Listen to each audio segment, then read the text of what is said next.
In talking to various people about go-to-market strategies, there are often a whole bunch of frameworks and steps that I'm told we need to get through in order to be successful. But I've rarely heard about crafting a go-to-market strategy narrative or being able to present differentiated value effectively.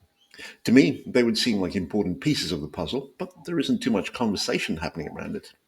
With our guest, whom I'll introduce in just a moment, will help to address the problem and what we can do about it. Hello and welcome to the Predictable B2B Success podcast brought to you by Spratworth.com. I'm Vinay Koshy and our guest is Bruce Scheer. Bruce, you're the CEO of InspireYourBuyers.com and co-founded more recently ValuePros.io. You're also president of the National Speakers Association Northwest in the US. And really, you help companies refine and hone their go-to-market narratives, value propositions. You've done so with several large companies, the likes of IBM, SAP, Motorola, and many others across various countries. I'm curious, Bruce, was there a particular event or incident that triggered this journey into writing the book Inspire Your Buyers, as well as creating these companies and doing what you do today?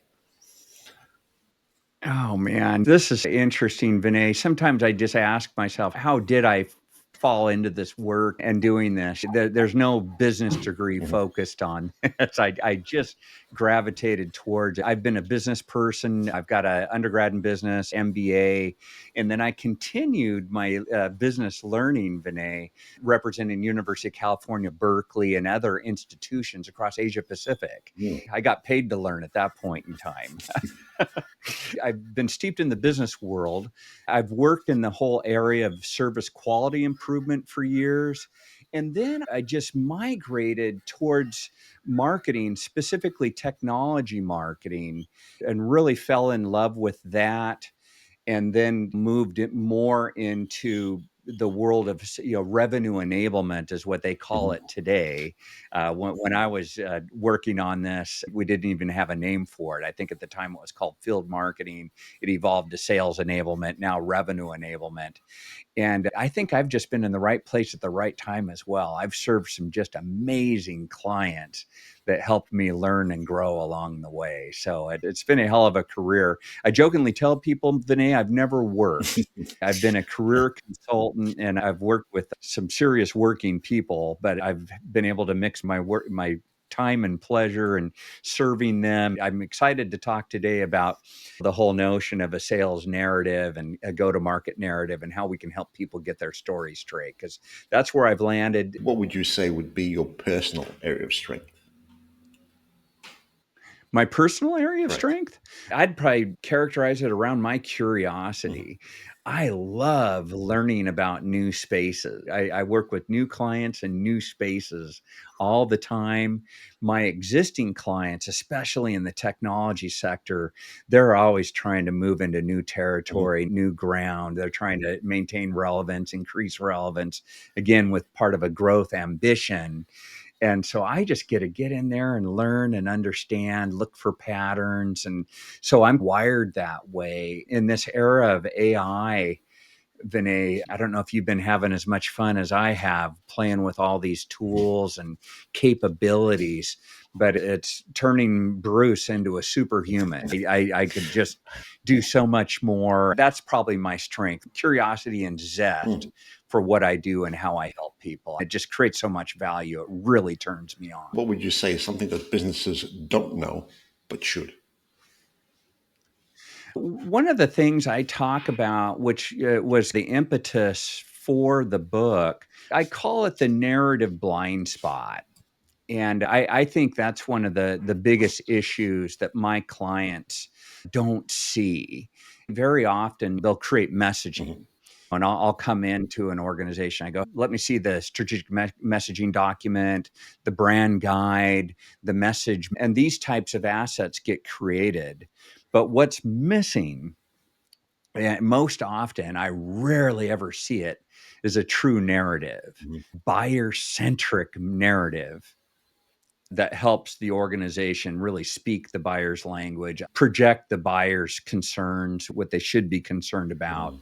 and then backing into how they can change their ways, and then finally talking about themselves and how they're part of that puzzle. Very few have something like that. I call it the narrative blind spot, and I try to remove that.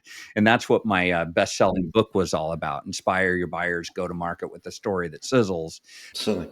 This narrative blind spot, I wonder if you could help people, the listeners, quantify this issue, if you would.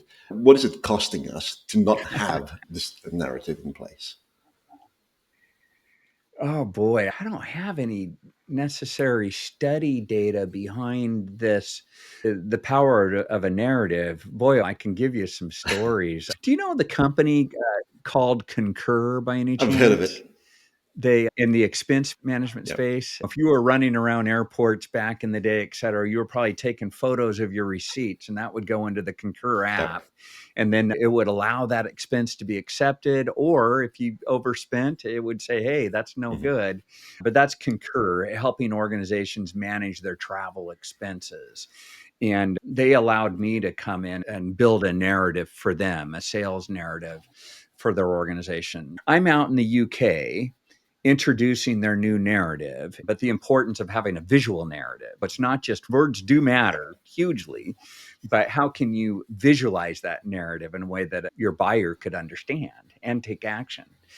I do the training, and 1 week later, the head of the UK office shoots me a note of thanks, tells me the story about he and one of the reps that was in my training, she managed to get another meeting with a prospect and gave the new narrative. She was told not to even show up, that they were on the short list, but now they're off. They're going to go with another vendor.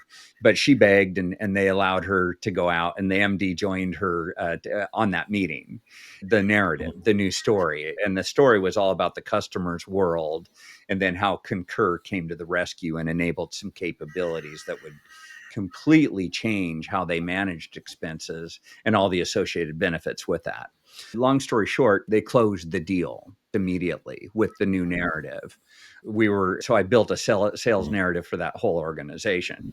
And one of my favorite stories is somebody from learning and development who was supporting one of the events discovered the whiteboard story and knew it.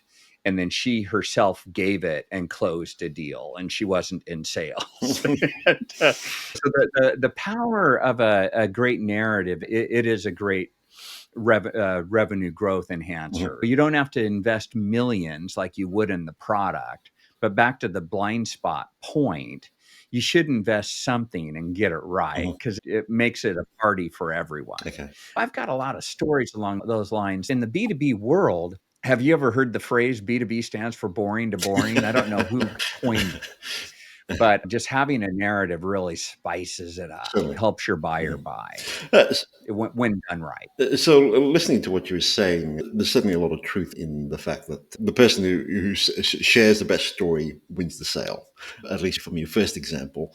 But going back to the question, I guess it's more about recognizing the cost of the opportunities of leaving money on the table, so to speak. That would certainly be the issue there. I see you. Let me give you one Yep. more story on that, leaving money on the table. Here in Seattle, I was acting CMO for a Mhm. startup, and they had a great technology solution.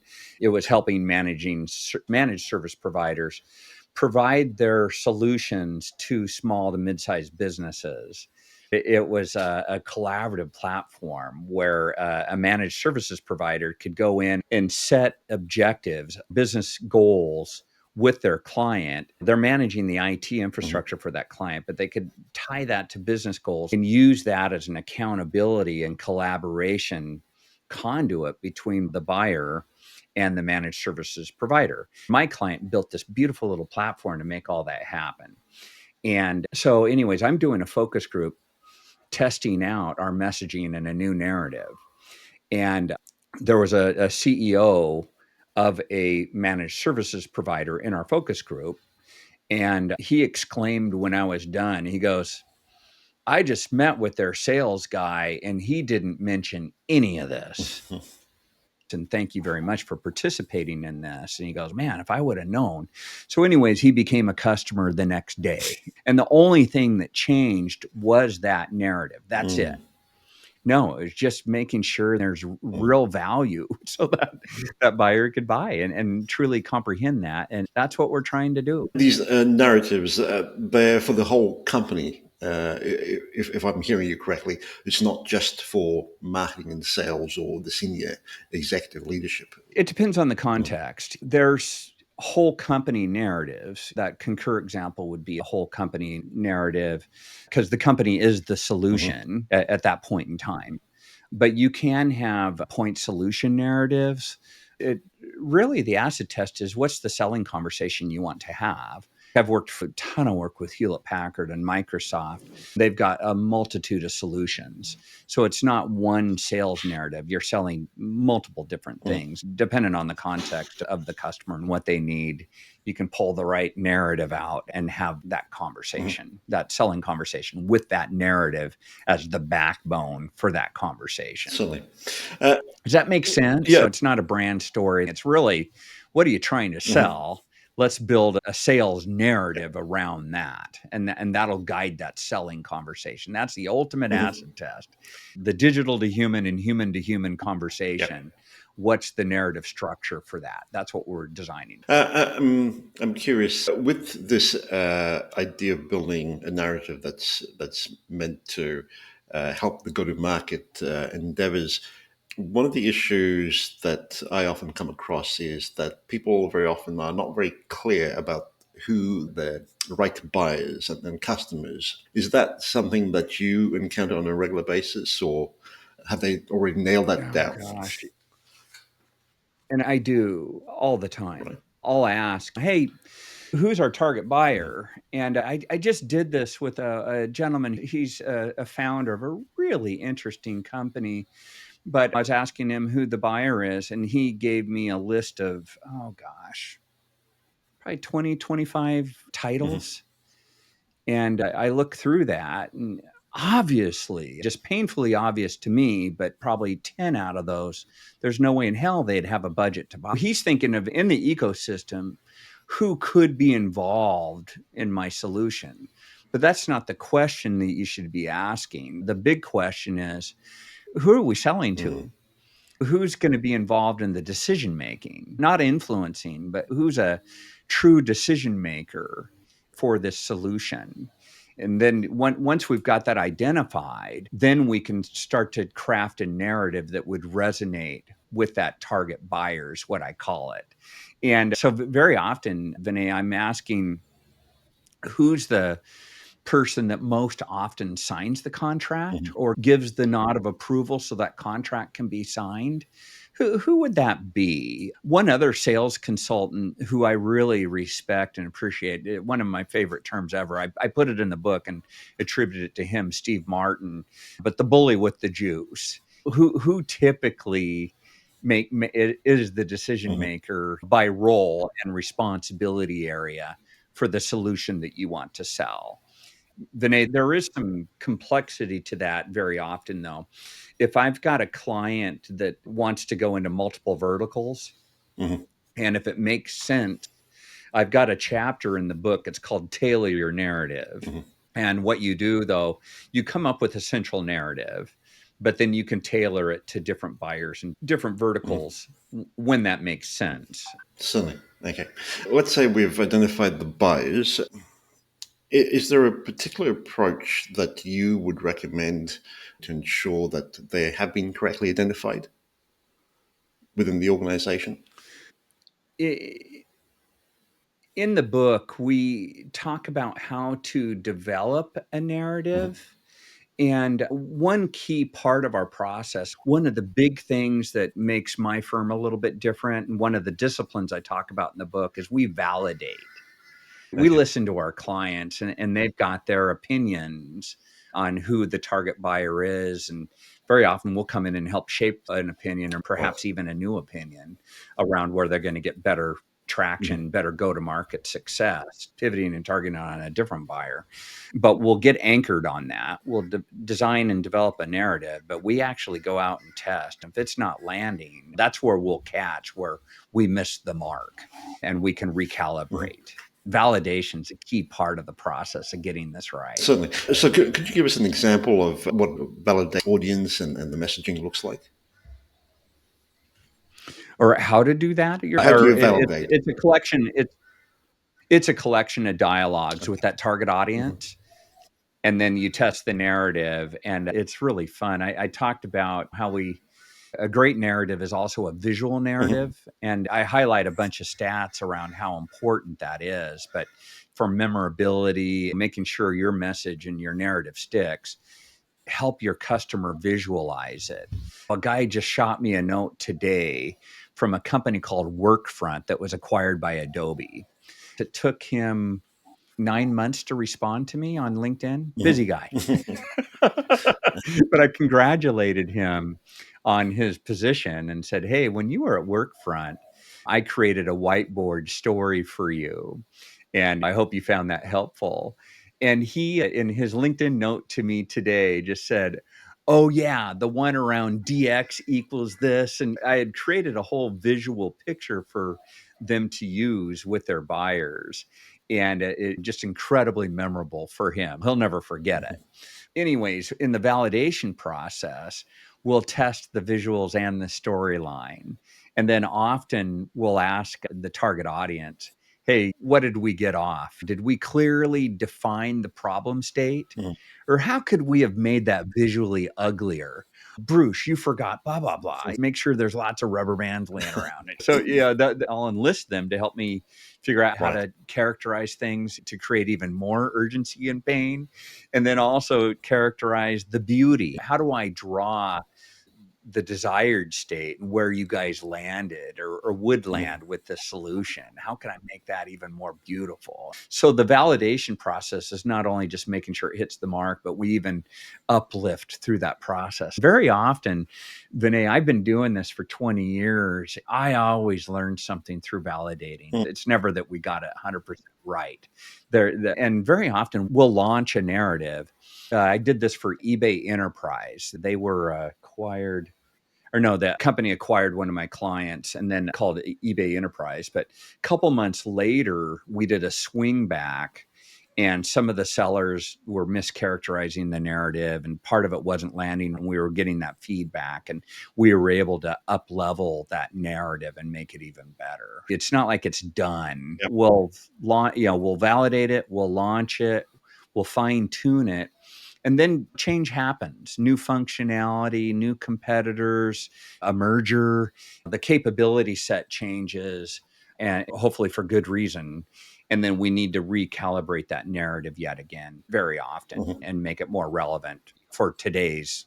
And the key components, let me see if I can roll through this, is I find that really astute by you that you were starting with the buyer because it all happens there. Typically we see this and we definitely come running. But the first thing we're trying to do is anchor on who is that target buyer? Who's the target buyer? The next key element is spotlighting what I call the big problem. Not little problems, but big problems. And remember, we're targeting the right customer, both by company type and then by buyer persona, where we're really honing in on our target.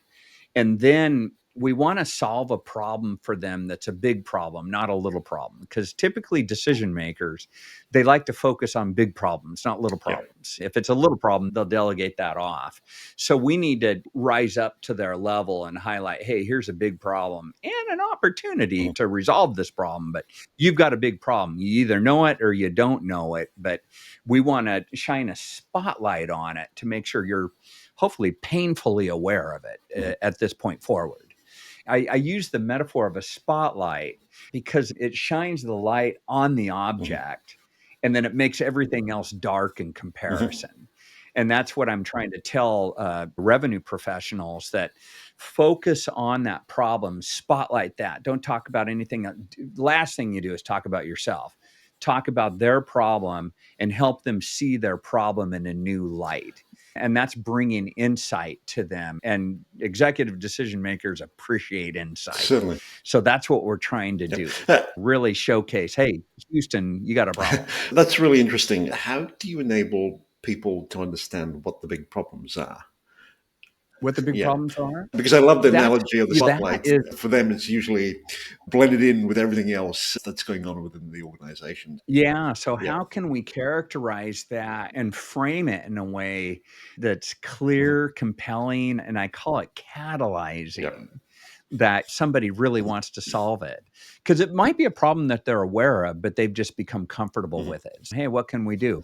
Or Concur, there's a $3,000 strip bar bill that the seller went out and entertained clients, and hey, that happened. Guess what? It doesn't have to happen. That's a big problem. Your expenses have gone wild. Just one example, but how can you the big problem that you highlight is dependent on the solution that you have to the problem, and then also having really good insight on how to characterize that problem so the buyer can see that Mhm. and feel that and understand that.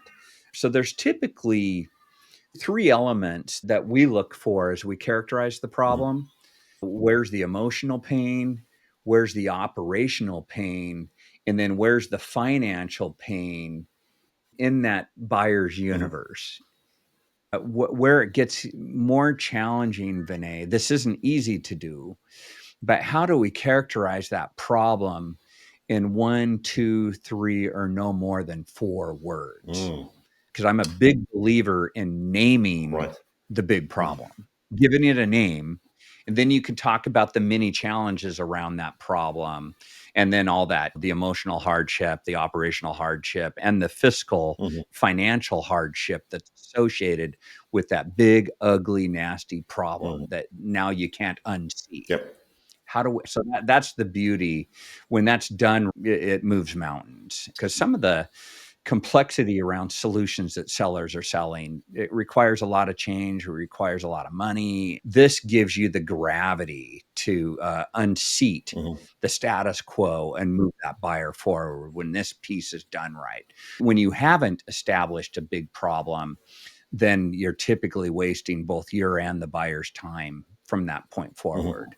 I had a woman call me from Korea, Vinay, and she said, hey, I met with the CEO of a Korean airline, brought my executives in, and we had a great conversation. The CEO was smiling throughout the meeting. And Bruce, he won't return my calls now. He won't return my emails. He's just completely ghosted me. The problem happened in that meeting where you did not establish a problem with that CEO. He was smiling too much, and he was probably thinking about his next meeting, not about you. You needed to really anchor for him the problem that he was facing, and that didn't happen. Mm. I'm curious. How do you ensure that you've unpacked the emotional element of the problem? Yeah, just that often comes into the kind of, what sometimes people might call day in the life of stories. Just what's that costing you? Oh, here's a funny story for you, Vinny. My brother called me up during the pandemic and he said, hey, Bruce, dad wants to sell his boat.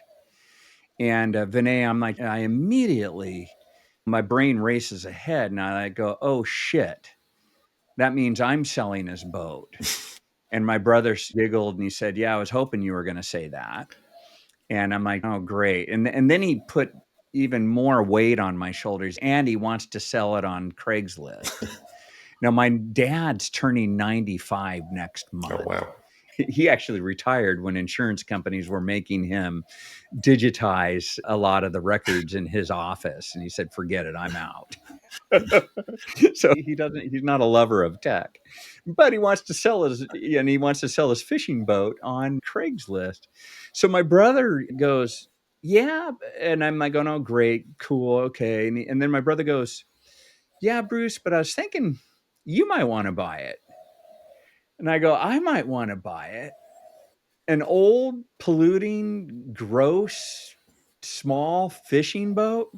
Does it have a 49-inch monitor like the monitor on my desk? Is it electrified like the Tesla in my garage? You want me to buy an old stinky fishing boat? Why in the hell would I do that? I'm like going, okay, 18 years. And he goes, 18 years living on an island without a boat. Man, if I was you, I'd just feel trapped. And I'm like going, trapped? What do you mean trapped? And he goes, I know you got the ferry system and you can take a ferry if anything was to happen, but God, that could break down. And he goes, yeah, and we're expecting an earthquake. Who knows when it's coming? 50 years, 500 years, but we know one's coming. Probably going to be a tidal wave included. I don't know. If I was you, if it was me living on an island, I'd want to have a boat. I'd just feel trapped. And I'm like going, I don't feel trapped. I'll call you tomorrow and we'll figure out how to sell Dad's boat. So luckily, Vinay, that happened on a Friday and giving me Friday night to sleep, or not sleep, I should say. And then I woke up the next morning and called him and I go, hey, guess what? And he goes, what? And I'm like going, I'm feeling trapped. Tell me more about that boat. And then Vinay, I went and bought that boat the next weekend and had a fun negotiation with my dad. But yeah, and that's what I mean by planting that problem. And in this instance, it truly was a blind spot for me. I never envisioned owning a boat in my lifetime. Now I'm on boat number 2 and probably boat number 3 pretty soon. But I also no longer feel trapped. Brilliant. So hopefully that's helpful. That's a long story, but just the power of planting a seed and letting that germinate, the big problem. And he did that for me in one word, less than 4 words, but he literally one word, trapped. And then I couldn't unhear that. I couldn't unvisualize that in my own brain. He nailed it. That was the problem I had to move away from. Yep. Brilliant. I had to resolve it. So we're shining a spotlight on the big issue that you said is a key part of the messaging. What else is? The next part of the narrative structure is to move on to envisioning the desired outcome. So you want to co-create that with your buyer. Hey, what's possible? And my brother with the boat, just to ride along with that storyline, when I did ask him, hey, why else should I buy that boat? And then he said, Bruce, you're stuck on that island right now. It's the pandemic. And your wife loves eating out. Vinay, my wife's from Singapore, and she's all about eating out. But we're stuck at home on an island, and there's not very many options for eating out where I live. There's only 10,000 people. And he said, I don't know if you knew this, but about every mile around the island is a marina, and in the Pacific Northwest, and what they call the Puget Sound. And at every marina, they'll have a restaurant that's offering takeout. So you could take her out on the boat, call ahead, have the meal ready, go have a picnic with your wife and have a hell of a time. And I'm like, just going, that boat would allow me to do that? And he goes, yeah, there's enough draft. If the wind picks up and it gets raining and everything, if you just slow down a little bit, you could pretty much go anywhere. Damn, okay, that's cool. So when I just framed that in my own mind, fun and happy wife, less than 4 words. And man, that sounds good. What's life on the beach like once that problem goes away and you're realizing the outcomes that solution would provide? You don't talk about the solution yet. You're just talking about what you could get if you change your ways. And that's what I could get. I could have fun and have a happy wife. So target the buyer, spotlight the problem, and then envision the desired outcome next. Then you can showcase the solution. I said, so tell me about Dad's boat a little bit more. Is it any good? And he's, oh God, we just fixed it up. It's got a brand new tune up. It's in tip top condition. I go, where do I store the thing? And he goes, do you still have a driveway up by the yurt on your property? I go, yeah. And he goes, yeah, just stick it right there. Cool. How would I get it here? And he goes, do you still have that old Lexus? And I go, yeah. And he goes, by any chance to have a tow hitch on it? I go, yeah, for my mountain bike. And he goes, oh yeah, all you need is a 2-inch ball. You just shove it in there. And then Dad's got a trailer. It'll go right on it. So my brother started answering all the solution-oriented questions and helping me figure out the path to owning it. He didn't go too deep, and I didn't want him to go deep. I was already sold. It's like, how do I get this thing? You're just talking about the big solution, not all the nitty Mhm. gritty. And in the technology world I live in, you're helping an economic buyer understand what's that big solution. Mhm. That person doesn't want to know about the nitty gritty. That's for later, not now. So, Anyways, that's the fourth component of the narrative structure. And then the fifth, and this is so often missing, Vinay, but it's what I call prescribing next steps. mm, What you're doing is the best in class clients that I work with, and I help them do this, but we hard code what the next steps are. Because the worst thing you want to do when you're in a selling conversation, go, hey, Vinay, this has been a great conversation. What do you think are the next steps? And what you're going to say is, oh, Bruce, yeah, it has been a great conversation. Send me more information.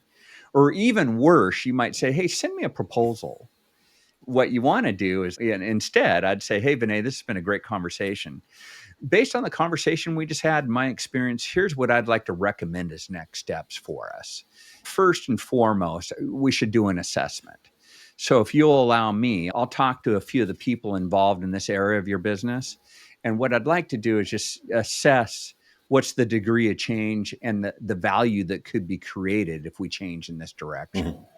So why don't we make that step one? Step two, if that makes sense, both you and I meet on that and say, hey, that was a good use of time. Let's move forward.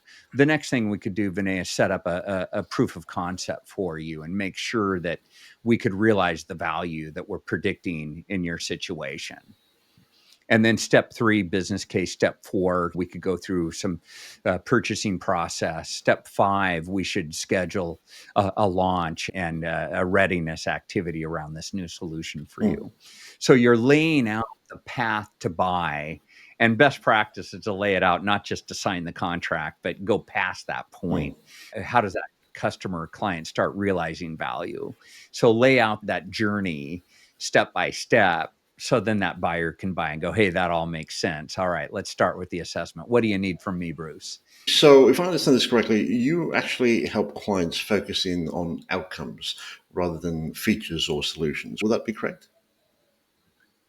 You have to understand the features of a Mhm. solution. I like to think of attributes a little bit more than Okay. features. So, what are the attributes associated with that solution? What are the capabilities that those attributes bring to that? What's the benefit associated with those capabilities? And then finally, how do we quantify that in dollars and Mhm. cents or whatever currency it happens to be in? But how do we tie that back to business value? We're trying to think all that through, and a top notch product marketer would think this way as Mhm. well. And hopefully, the product team that designed the product in the first place would be thinking that way. Where's the real value in Mhm. this? And where's the real differentiated value versus competitive alternatives? We need to understand all of that to craft the narrative. Mhm. So there's really that solution understanding that's required. But then the thing to get right is also that customer world understanding, Yeah. their problem, their outcome. How do we tie to that? And can we help them see the world in a new way to realize the value associated with changing their way with this new Mhm. solution? But then once you've got that understanding, then you can frame it up into this model of the target buyer and spotlighting the problem, envisioning the outcome, showcasing that solution, and the next step. And as part of this process, is there space for us to really be able to differentiate us from, say, the competitors? Because in a lot of industries, it can be fairly competitive. So, how do we demonstrate value that's differentiated from the competition? Yeah, there's a couple of dimensions to this, Vinay, and that's what I try to focus on when I'm so part of the whole narrative, why us? Mhm. Answering that question, why us versus competitive alternatives? And I love to use this framework, Vinay. It's called the Ace King Queen. Mhm.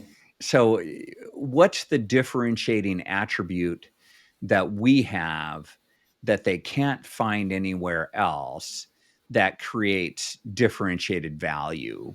So, it's not just a unique Mhm. attribute, it's a unique attribute that brings a capability to that client so they can do something differently. That's the operative question. What can you do differently with this attribute?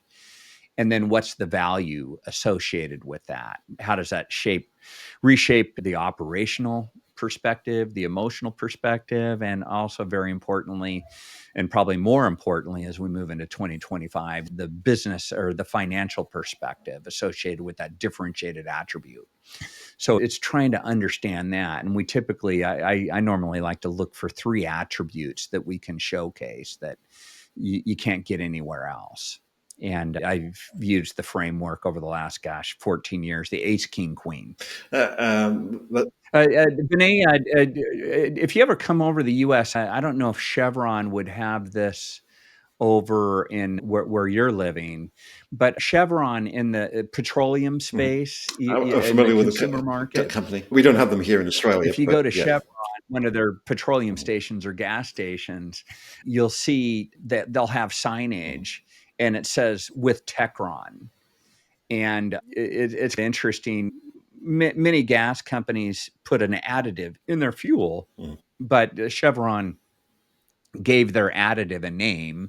They called it Techron. And then their argument is to the consumer, choose our gas with Techron over competitive alternatives. Because if you do, your engine's going to be a lot happier. Mm. That will enhance the livelihood of that car, make it last longer, less maintenance, etc. Would be some of the benefits that they would associate with that. But they call it Techron. And so very often, Vinay, I'm asking my clients, hey, where's the Techron that I can't get anywhere else? Right. And then sometimes that's a hard question to answer. And then very often, Vinay, they'll answer me and then I'll pull up their competitor's website and I go, nope, sorry guys, didn't work. We got to find something different. Right, certainly. And does that something different necessarily have to be something that's value led, or as in based on their principles, perhaps a soft skill that they possess within the organization? Yes. Yeah. So, and those might be softer things to Hmm. point to, softer benefits. Maybe we've got a philosophy, a belief, a purpose, some other dimensions that might resonate with the right target buyer. That would be important, a deal maker versus a deal breaker. Very often, I'm also looking for hard value and something that we could even Yeah. quantify. I've been on a big theme lately, Vinay, around communicating and quantifying real Hmm. value. Very often we need to find some hard Yep. things. And then if my clients don't have it, sometimes that shapes their product direction as well. They know that they've got work to do. So that's an interesting point. And perhaps for some service based B2B companies, that can be more of a challenge in that it's a little harder to quantify the outcomes that they're trying to provide. How would you recommend they approach that issue? Looking across the different dimensions, and it comes from customer insight as well. Where are they struggling and how can you help them in a differentiated way? One of my clients, they were one of the fastest growing stocks during the pandemic. They were called Fastly, and they're still around and doing great right now, but they have their post pandemic tumble. When I was talking to their clients, they loved the fact that they were a hardware software solution in the edge computing space. Their clients loved their Slack channel for service. A lot of their clients were just on the cutting edge of media companies, anything to do with rock solid internet and performance. They very often went to Fastly when it had to work and be responsive. It was just the golden answer. But in understanding their customers, they were always trying to do some push more to the edge, more intelligence at the edge, requiring more responsiveness. But that was always requiring more development effort, not on the client side, but on Fastly's side. And very often they needed some real-time support. And Fastly was able to supply that by building a customer-specific Slack channel for every client and just giving them really tight response times for doing things Right. at the edge. And that became an advantage point that we could really showcase. Brilliant. So that's what you're looking for. What's the difference? And then the next question is, how can you quantify that? Can you make that meaningful, especially from a procurement standpoint? Because there's lots of solutions in the edge computing space. How can you prove the value? And that very often requires quantification. Are there key metrics or indicators you look for when assessing a company's readiness to adopt your narrative model? The readiness of it, Yep. I'll tell you, the fact that most don't have it, it's a now thing. I'll tell you, Vinay, you've been around the block for sure. Very often, I'll ask for the narrative and I'll get a message map or a brochure. I'll get just some random stuff, but I won't get a core narrative, a central narrative. It just doesn't exist most often. Mhm. And even whenever I start an engagement, I'll ask all the sellers to send me their slides and what do you use in having your selling conversations? And talk about a random pile of stuff that I get just because marketing's doing their thing, banging their drum on something. Sellers, that's not landing with real customers and real conversations. They're Mhm. crafting their own narratives gone wild or messaging gone wild typically. I see this as a more global issue and blind spot that people don't realize that they should solve for. I'm curious though, internally, as you've gone through the process with an organization, how do you ensure that there's enough buy-in that the narrative will remain sticky with the individuals that you're working with? Yeah, let me share with you this development model that I call the North Star Mhm. model for developing your narrative. So it starts with doing a scan. And what you're trying to do is figure out what are all the competitors in your domain? What's everybody saying? The analyst community, the direct competitors, indirect competitors. You just need to understand that whole sphere Mhm. that would be impacting how your target customers think. And what's everybody saying? Very often I'll see a lot of the same pattern where most of the competitors over time start sounding almost the same and they steal from each Mhm. other. Everybody gets on typically a signal. And what we're trying to do by that is then we move into the development. So after scan and understanding what's the cacophony, what's everybody saying, then we'll develop. Hey, what would be our unique point of view? What's a keen customer insight that we see that nobody else sees where we should hang our narrative? What's the big problem and how could we characterize that in a very different Mhm. way? That's part of the development path. Just to give you a quick example of that, a unique problem. LinkedIn, I know you use LinkedIn, Vinay, a lot. They came up with a campaign around deep sales. Have you seen that yet or heard of it? Um, Deep sale. uh, doesn't ring a bell.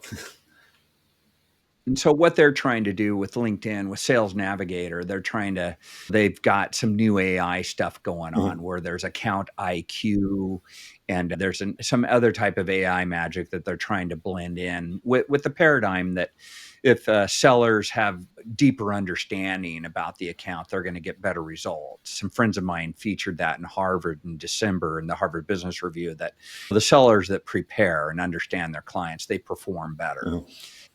That's what LinkedIn's trying to do is come up with their big idea around deep learning. You need to go deeper to be the better salesperson to get better Mhm. results, if that makes sense. But that's what you're trying to do in the development phase. How do we characterize the big problem and sound different and unique in that? And then B, what's the desired outcome that we're striving for? And then the big solution, how do we think about that? You want to get the customer to agree to the change in that solution direction prior to buying your stuff. So it's not what you call your product. That's not what I mean by the big solution. I can give you a fundamental example about that later if you'd like to hear that.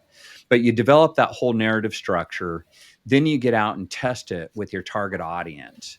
And very often audiences, not just the buyer community, but I'll test it with anybody advising the buyer. Sometimes for some of the bigger solutions, there's third party advisors or analysts Mhm. that should be tested against around the solution in the tech space I play in. I'll test it with the sellers, the number one sellers at my client. Would they be comfortable with this narrative? Why not? And so we do all that testing and get feedback. And then we move into refining that narrative after that. And then we launch and learn, where we launch it, make sure it works, and make some adjustments if it's not getting the results that we want. Okay. So that's the process. We follow this rigorous process, which most don't. It makes a lot of sense. Is there perhaps an aspect of creating this narrative, differentiating value that you find doesn't get talked about very much? If so, what would they be? That doesn't get talked about very much. I'm seeing it talked about more these days, but if I could bang a drum and just make sure everybody's super clear, get a really good definition and understanding of the problem. So many people show up and let me talk about Mhm. me. Here's what we do. Here's what we have. Here's why people love us. Here's the industry awards we've won because of us. And do you want to see more? Do you want to dig in deeper? Most people show up that way and can't wait to get to a demo. You need to really start with the customer and the problem domain, and don't leave that domain until you have a firm agreement. Mm. There's a problem we're solving.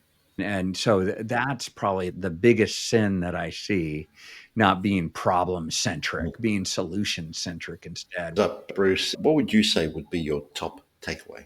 I'd be asking myself, do I have a narrative following the model that Bruce laid out of really having a keen understanding of my target buyer? And am I characterizing the big problem? Am I helping them envision the desired outcome?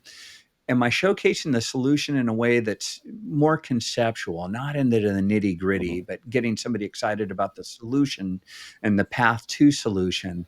And then do I have prescribed next steps that I mention almost every time? And if it's not meeting that, then you don't have the structure. And I'd say, hey, grab a copy of the book or get to work. You'll reap the benefit. So that's what I would say. Mhm. And for listeners and those watching who are curious, want to know more and connect with you, where would you recommend they head to? People can catch up with me on LinkedIn. I'm BSCHEER on LinkedIn. So I'll be responsive there. And then also visit our website, pros.io. You'll see more things that we're doing there. Narrative is a key piece of the whole puzzle, but you'll see some of the other tools that we're bringing to market or have in market now. Many of them we give away for free to individual sellers who want to be value professionals and their organizations aren't supporting them. Brilliant. Thanks, Vinay. Yeah, thanks for asking some great questions and carrying the dialogue.